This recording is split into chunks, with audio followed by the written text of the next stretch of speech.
Hello student इसके पहले वाले वीडियो में मैंने आपको बताया था कि अगर कोई पुल्ली ब्लॉक सिस्टम दिया हुआ है तो कैसे ट्रिक की सहायता से बहुत आसानी से हम लोग एक्सेलरेशन और टेंशन का वैल्यू निकाल सकते हैं।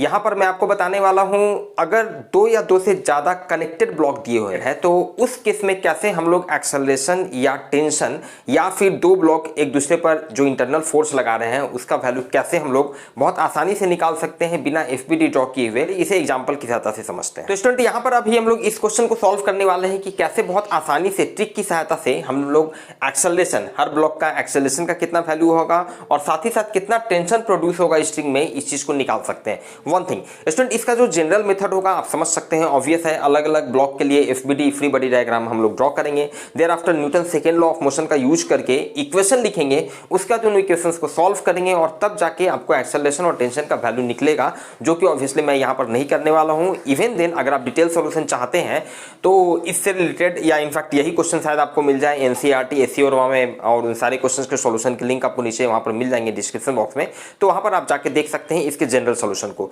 ट्रिक की सहायता से कैसे इसे अभी हम लोग बनाने वाले हैं, चलिए इसे समझते हैं।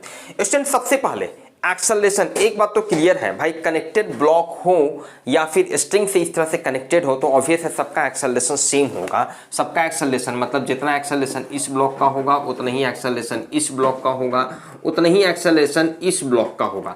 तो एक्सेलरेशन का जो वैल्यू हम लोगों को निकालना है, हमेशा ध्यान दीजिएगा स्टूडेंट। क्या करेंगे, जैसा कि मैंने पहले वाले वीडियो में भी बताया था और इनफैक्ट बहुत पहले भी मैंने अपने जनरल क्लासेस में मैं आपको बता चुका हूँ इन चीज़ों को। तो एक्सेलरेशन का वैल्यू निकालने के लिए हमेशा आपको पहले लिखना है net force divided by total mass.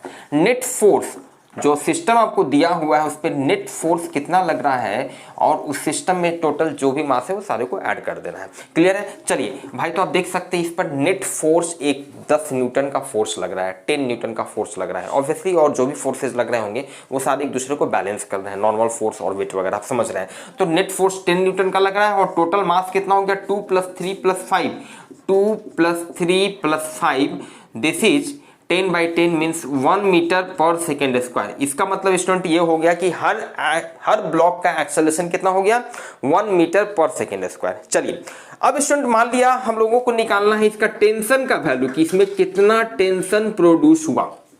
Obvious है ये टेंशन जो प्रोड्यूस होगा इसमें इस तरह से ये टेंशन इधर इसको खींच रहा होगा और यहाँ पर इस तरह से टेंशन प्रोड्यूस हो रहा होगा। तो मान लेते हैं यहाँ पर T1 टेंशन प्रोड्यूस हुआ, इधर मान लिया T2 टेंशन प्रोड्यूस हुआ।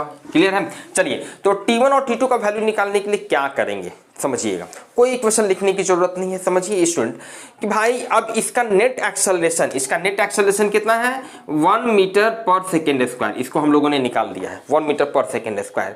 भाई इस पर जब इसका नेट एक्सेलरेशन 1 मीटर पर सेकेंड स्क्वायर है तो इस पर नेट फोर्स कितना लग रहा होगा, F = ma से, मास है 2 kg, एक्सेलरेशन 1 मीटर पर सेकेंड स्क्वायर, तो ma मतलब कि इसका नेट फोर्स इस पर लग रहा होगा 2 × 1 मतलब 2 न्यूटन।